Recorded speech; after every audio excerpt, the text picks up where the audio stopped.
Welcome back, everyone. Ready to dive into something a little different today? We're going to be looking at this whole idea of feel-good productivity. Feel good productivity. Yeah. It's like this idea that, maybe instead of grinding ourselves down to get more done, feeling better actually helps us do more. Okay, I'm intrigued. So we're going to be pulling from Ali Abdaal's book, Feel Good Productivity. That productivity YouTuber? Oh yeah, I've seen his videos. He's got a book now, and we've got some excerpts here. So we're going to be unpacking his approach, looking at the research behind it, and hopefully pulling out some stuff you can try yourself. Awesome. Where do we even begin with feel good productivity? Well, I think the best place to start is with Abdal's own story, right? Because he didn't just, invent this idea out of thin air. He was actually living that whole hustle harder life. Right. Wasn't he a doctor? Yeah, a junior doctor. And he talks about this moment, he's working on Christmas Day, totally burned out, and it just hits him. Yeah. This isn't working. Makes sense. It's kind of like the opposite of Santa's workshop, right? Not exactly a feel good environment. Totally. And what's interesting is that his aha moment, it wasn't about finding some new productivity hack or time management system. It was about realizing that well-being actually fuels productivity, not the other way around. Okay, I'm starting to see how this is different, but is there actual science behind it? I mean, how do we know feeling good actually leads to better results? That's where it gets really cool. Bill brings up this experiment, the candle problem. Have you heard of it? Rings a bell, but I'm not sure. Okay, so picture this. You've got a candle, a box of thumbtacks, and some matches. Your goal. Attach that candle to a wall. Okay, so just melt some wax and stick it on. Yep, there's a catch. That's the trick. You got to think outside the box, literally. Oh, I see. And researchers found that people who were in a good mood before tackling this problem, they solved it way faster. Really? So being happy makes you a better problem solver. It's not just about being happy-go-lucky. What they found is that positive emotions, they actually help us see more possibilities. Like, our thinking becomes more expansive, we're less stuck in a rut. Interesting. So it's like when you're feeling good, you're more likely to spot those solutions that might have been hidden in plain sight before. I can see how that would apply to work, right? Like you're feeling energized and creative, you're more likely to come up with new ideas or, find better ways to do things. Exactly. And even just being more open to new opportunities, right? When you're feeling down, you're probably not exactly looking for new challenges. Makes sense. But all this talk about feeling good, it feels a little, I don't know, unscientific. Like what's actually happening in our brains when we're feeling these positive emotions? You're totally right. We got to get into the science a bit. And this is where those feel-good hormones come into play. Those endorphins, serotonin, dopamine, oxytocin. Oh yeah, those. I've heard about them, but I'm not sure I totally get how they work. We don't need to get too deep into the biology, but think about it this way.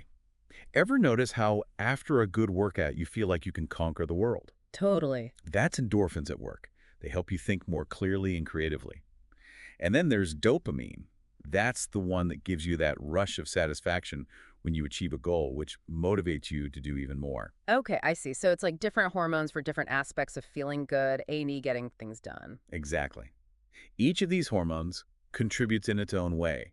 And the best part is that feeling good gives a boost to all of them. Makes sense. But, there's this whole idea that you have to work hard to be successful and then you feel good as a result. Isn't feeling good usually seen as the reward, not the fuel? Right, that's the traditional thinking. Yeah. But Abdal argues that it's actually the opposite. He brings up a study, this massive analysis of data from like 250,000 people, and it suggests that in a lot of cases, happiness actually precedes success. Wow, so feeling good isn't just a byproduct of achievement, it can actually help create it. And he has this awesome example to illustrate this. Richard Feynman, the physicist. Oh yeah, I know of him. Well, after World War II, he was actually struggling. He's kind of lost his passion for physics. It just felt like work. Oh wow, I can't imagine losing passion for something you love. But then he figured out how to reignite that spark. He started approaching physics not as this serious, weighty subject, but as something to play with. Okay, I'm all ears. How do you play with physics? Well, he started doodling diagrams on napkins, imagining these scenarios that were almost childlike. He let himself get curious again. So he brought that sense of wonder back into his work. Exactly. And this shift in mindset, this embrace of playfulness, it actually led to some of his most groundbreaking discoveries. That's amazing. It really shows that feeling good and achieving great things, they're not separate. They actually work together. And speaking of play, Abdal also talks about this fascinating study where they tracked people's movements using GPS data. They wanted to see if there was a connection between where people went and how they felt. Okay. They found that the people who went to more new locations, people who had more variety and adventure in their lives, they reported feeling happier. So getting out there and experiencing new things actually boosts your mood. And Abdul ties this back to play by sharing his own experience with World of Warcraft. He was actually addicted to it for a while. World of Warcraft, that online game. Yeah. And what's interesting is that it wasn't just the game mechanics that hooked him. He loved the role-playing aspect, stepping into this different persona, this totally different world. So it's like escaping into a different reality. Exactly. And he actually says that those skills he developed, like, problem solving and collaboration within the game, they've helped him in his work today. I never thought about it that way. So even playing video games can have some surprising benefits. And there's this whole idea of different play personalities, which I Mm. find so fascinating. Dr. Stuart Brown, he's a researcher who's studied play for like his whole career, and he identifies 8 different types. 8. What are they? Well, there's the collector, the joker, the kinesthete, just to name a few. It's like each personality has its own unique way of engaging with the world and finding joy. I wonder what my play personality is. Right. I'm thinking about it too. But the point is that once you figure out your dominant play personality, the magic happens when you can bring more of that playfulness into your work and life. So instead of just working harder, we should try to make work feel better. That's the whole idea behind feel-good productivity. And speaking of making work feel better, I think it's time to tackle something we all struggle with: procrastination. Oh yeah, that's a good one. I'm always putting things off. Me too. Mm. But Abdal's approach isn't about just powering through it. It's about understanding the reasons why we procrastinate. He calls them blockers, and they're all tied to how we're feeling. Lockers, huh? Okay, tell me more. Blockers. Okay, tell me more. So Abdal identifies 3 main blockers: uncertainty, fear, and inertia. They all kind of feed into each other. Okay, let's break them down. Uncertainty. What does that even mean in the context of getting things done? It's that feeling of being lost. Like you don't know where to start on a project, or the goals are just kind of fuzzy. That lack of clarity, it can be paralyzing. Oh, yeah, I totally get that. It's like suddenly organizing my desk seems way more appealing than tackling that big report that's due. Exactly. And that's where procrastination comes in. So, to combat uncertainty, Abdal suggests this technique he calls commander's intent. Commander's intent. Okay, now we're getting serious. It's a military term, but it's actually really simple. It's all about understanding the why behind what you're doing, not just the tasks themselves, but the ultimate purpose. Okay, so it's like instead of just clean the kitchen, it's clean the kitchen so you can enjoy cooking a delicious meal with your family. Exactly. You're connecting the task to a deeper meaning, something that motivates you. So even if cleaning the kitchen isn't super fun, you're doing it for a reason that is. Right. And Abdal actually uses the example of D-Day, the Allied invasion of Normandy. D-Day. Wow. Okay, this is a serious commander's intent. Well, what's interesting is that the original plans, they went totally sideways. But what kept things from completely falling apart was that the commanders, they had clearly communicated the overall objective. So everyone knew the why, even when things got chaotic. And they were able to make decisions on the fly because they knew what they were ultimately trying to achieve. I can see how that applies to like any project, right? Right. Even if things don't go according to plan, if you have that clear purpose, it keeps you grounded. And to really nail down your why, Abdal recommends this exercise called the 5 whys. You just keep asking yourself why until you get to the core of what you're truly after. Okay, that's a good one. I'm going to try that. So uncertainty, check. But then there's fear. Mm-hmm. And honestly, even the smallest tasks can sometimes feel terrifying. Oh yeah, fear is a sneaky one. And it's not always about like big, scary things. It's often those everyday anxieties that hold us back. Fear of failure, fear of judgment, that kind of stuff. Exactly. And sometimes it's hard to even admit that we're scared, so we make excuses instead of facing it head on. Yeah, like I'm not procrastinating, I'm just waiting for the right time to start. But Abdal argues that acknowledging those fears, that's the first step to overcoming them. Like, shine a light on them instead of letting them lurk in the shadows. Okay, but how do you actually do that? It's one thing to say face your fears, but it's another thing to actually do it. Well, one technique he suggests is the 10-10-10 rule. Ask yourself, will this matter in 10 minutes, 10 weeks, 10 years? It helps you gain perspective. I love that. Suddenly that presentation I'm dreading doesn't seem quite so scary when I think about it in the grand scheme of things. Right. And Abdal also points out that we're often way harder on ourselves than anyone else is. He calls it the spotlight effect. Like, we think everyone's judging our every move, when in reality, they're probably too busy worrying about their own spotlights. Oh, that's so true. We build these things up in our heads, and they're often way worse than the reality. And this is where it gets really interesting. Abdal talks about the Batman effect. Research has shown that kids actually perform better when they embody a confident alter ego. The Batman effect. Hmm. Like I could channel my inner superhero to conquer my fear of public speaking. I kind of love that. Exactly. And it actually works. Yeah. Abdal even uses this himself for presentations. He has this specific alter ego he steps into, and it helps him overcome his nerves and deliver his best performance. That's so clever. Okay, so we've tackled uncertainty and fear. Yeah. But what about that feeling of just being stuck? Like, that I don't even know where to begin feeling. That's inertia, right? Inertia is definitely a powerful force, but Abdal has some really practical solutions for this one too. He talks a lot about friction, those little obstacles between you and taking action. Like friction. Okay, give me an example. He uses the example of wanting to learn guitar. For the longest time, he just couldn't get himself to practice. But then he moved his guitar from this hidden corner to the middle of his living room. Oh, I see. By making it more visible, he was basically giving himself a visual reminder, but also making it easier to just pick it up and play. Exactly. Less friction, more action. And he has a similar tip for digital distractions. He recommends a digital declutter day where you go through your apps and devices and just ruthlessly eliminate anything that's not serving you. Ooh, need to do that. I spend way too much time scrolling through things that don't actually matter. It's digital clutter, plain and simple. And just like physical clutter, it weighs us down and makes it harder to focus. So, decluttering our digital spaces can actually free up mental space for more productive and fulfilling activities. Uh, Okay, so now my phone is clean and my guitar is staring at me, but I still can't seem to get started on that big project. What's the trick? Abdal is a big fan of the 5-minute rule. Commit to working on a task for just 5 minutes. That's it. Because 5 minutes feels way less intimidating than like 5 hours. Exactly. And often, once you get started, that initial inertia is broken and you find yourself wanting to keep going. It's like that saying, a journey of 1,000 miles begins with a single step. And speaking of journeys, Abdal talks about how Brandon Sanderson, the fantasy author, stays on track.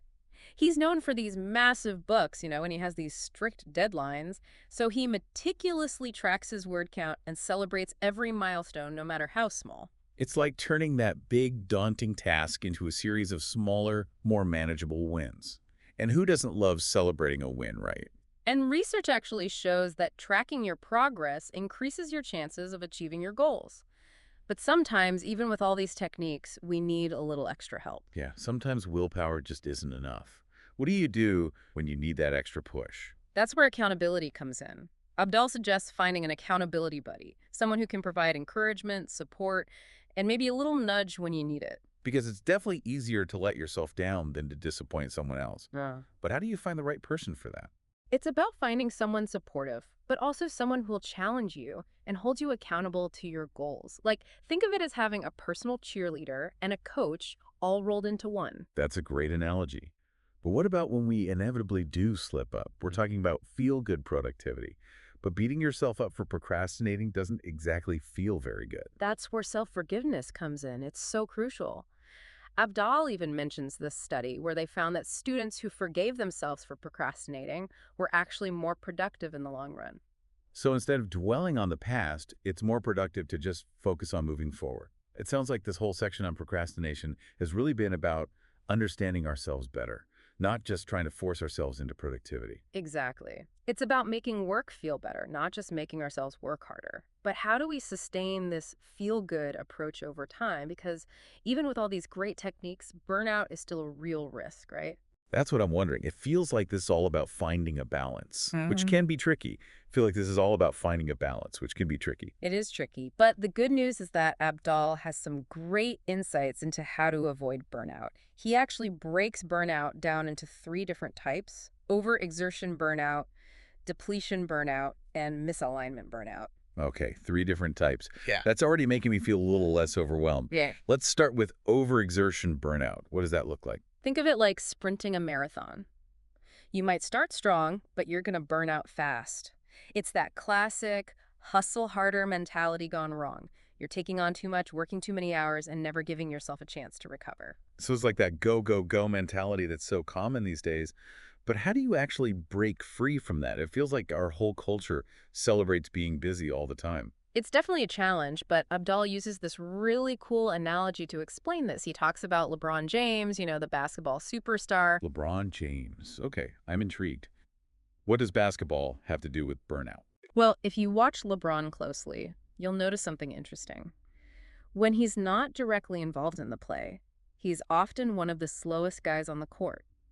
He's walking, conserving his energy, not wasting effort on unnecessary movements. So he's being strategic about his energy. Exactly. And that strategic approach to energy management, that's a big part of why he's been able to stay at the top of his game for so long. He's playing the long game, not burning himself out in a few seasons. Right. And Abel suggests we can all learn something from LeBron. Instead of constantly sprinting, we need to pace ourselves, conserve our energy so we can go the distance. Okay, but how do we actually do that in our everyday lives? Well, the first step is to become more aware of your own energy levels throughout the day. When do you feel most productive? When do you hit those slumps? Oh yeah, I definitely have those afternoon slumps. We all do, but instead of trying to push through them, try scheduling in breaks during those times. So like actually putting it on my calendar. Exactly. Treat your breaks like important meetings. And this is where learning to say no becomes crucial. Start saying no to commitments that drain your energy or don't align with your goals. The power of no. I know it's important, but it can be so hard to actually do. It takes practice, but it's so worth it. And to really get a handle on this, Abdal recommends creating what he calls an energy investment portfolio. It's about being intentional with how you spend your time and energy. Okay, I like the sound of that. Yeah. How does it work? Start by making a list of all your dreams and ambitions, those things you'd love to do someday. Then make a separate list of your active investments, the projects you're actually working on right now. So it's about prioritizing, focusing on what truly matters in this moment. Exactly. And to avoid spreading yourself too thin, keep that active investments list short. No more than 5 things, ideally even fewer. And here's another great tip. Anytime someone asks you to commit to something, ask yourself, would I be excited about this commitment if it was happening tomorrow? That's a good one. It helps you cut through the noise and focus on what truly matters. Okay, so we've covered overexertion burnout. What about depletion burnout? How is that different? Think of your internal battery. Depletion burnout is what happens when you consistently fail to recharge. You're not getting enough sleep, you're neglecting your physical and emotional needs, and you're running on fumes. Like trying to run your phone on 1% battery all the time. It's not sustainable. Exactly. And the crazy part is, it can sneak up on you.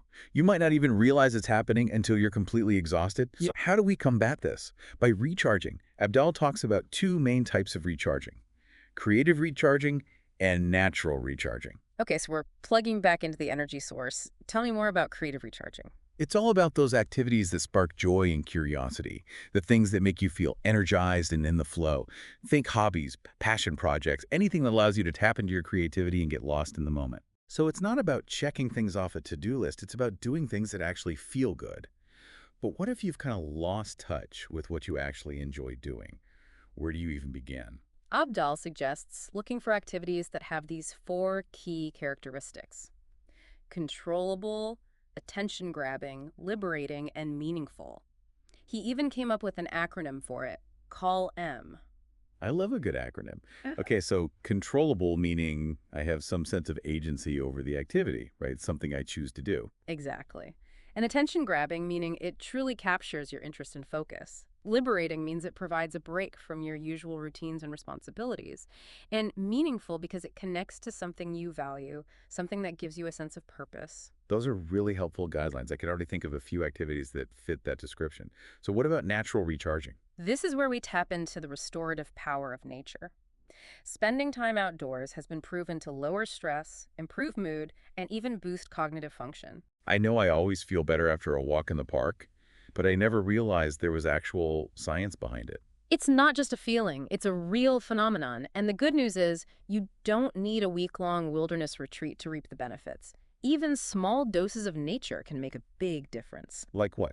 Give me some examples. Take a walk during your lunch break, Bring some plants into your workspace. Even just listening to nature sounds can have a calming effect. I love all of those. Okay, so we've covered overexertion and depletion burnout. That leaves us with misalignment burnout. What is that exactly? This one's all about a lack of purpose and meaning in your work. You might be going through the motions, checking things off your list, but you're not truly fulfilled. It's like you're on autopilot, but you're not sure where you're headed or why. I think a lot of people can relate to that feeling of being stuck in a rut, even if they're outwardly successful. So how do you combat misalignment burnout? It often requires some bigger changes, which can feel daunting. You might need to reassess your goals, your values, or even your career path. But there are some powerful exercises that can help with this. Have you ever heard of the eulogy method? The eulogy method. Okay, that sounds a little intense. It's about imagining your own funeral and thinking about what you'd want people to say about you. What kind of legacy do you want to leave behind? What impact do you want to have on the world? Wow, that really puts things into perspective. It forces you to think about what truly matters, not just what looks good on a resume. Another technique Abdal suggests is the 12-month celebration. Imagine yourself a year from now celebrating all the progress you've made. What have you accomplished? What are you most proud of? I love that. It's like a vision board, but for your whole life. Exactly. It's a great way to visualize success and create a roadmap for achieving those goals that are aligned with your values. But even with a clear vision, those big goals can sometimes feel overwhelming. So Abdul recommends breaking them down into smaller, more manageable steps. He calls them alignment quests. Alignment quests. I love that.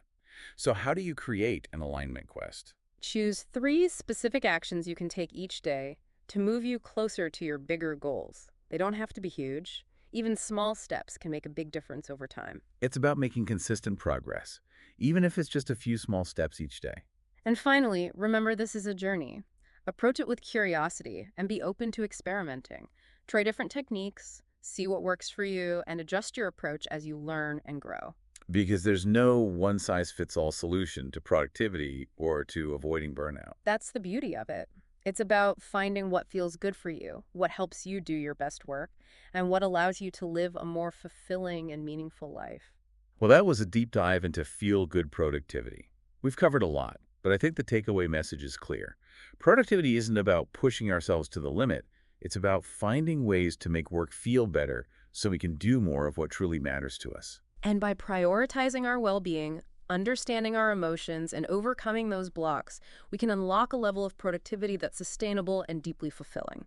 So as you go about your week, think about the small changes you can make to approach your work with a more playful, energized, and purpose-driven mindset. What would it look like to really prioritize your well-being, to tap into your play personality, to overcome those fears and align your actions with your values? We'd love to hear about your own feel-good productivity experiments. Share your insights with us on social media. Until next time, keep diving deep and keep feeling good.